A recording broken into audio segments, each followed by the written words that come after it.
ગઈકાલે રાજ્ય સરકારના પ્રવક્તા અને કૃષિમંત્રી શ્રી જીતુભાઈ વાઘાણીને વીજળાઈનો બાબતે જ્યારે પત્રકારોએ પ્રશ્ન પૂછ્યો ત્યારે એણે એવું કહ્યું કે ખેડૂતો અમારા માટે રાજનીતિ નથી, એ વિપક્ષ માટે કદાચ હશે। ત્યારે મારે જીતુભાઈને કહેવું છે કે જીતુભાઈ, વિપક્ષનું તો કામ જ આ છે કે જે લોકોના પ્રાણ પ્રશ્નો છે એને ઉપાડી અને સરકાર સમક્ષ મૂકવા, અને આ જ સાચી રાજનીતિ છે અને વિપક્ષ તરીકે આ રાજનીતિ કરવી પણ જોઈએ। પણ સરકાર તરીકે તમે શું કામ કરો છો જીતુભાઈ? આ પ્રશ્ન ડિસેમ્બર મહિનામાં વાંઢિયામાં, ડિસેમ્બર 2025 વાંઢિયાથી આ પ્રશ્ન સતત ચાલે છે। તમારી ભગીની સંસ્થાએ 12 માર્ચે ચલો ગાંધીનગરનો જે નારો આપ્યો હતો ત્યારે તમારી સરકારના ઉર્જા મંત્રીએ કહ્યું હતું કે ટૂંક જ સમયમાં આમાં પોલિસી બનાવશું।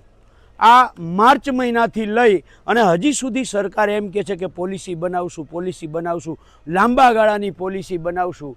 જીતુભાઈ, જે કાયદાઓ બને ને એ કાયદાઓ લાંબા ગાળાના જ હોય। મંત્રી તરીકે આપને આટલી પણ ખબર નથી? એમાં કહેવાની જરૂર ના હોય। તમે લાંબા ગાળાની વાત કરી અને લંબાવતા જાઓ છો।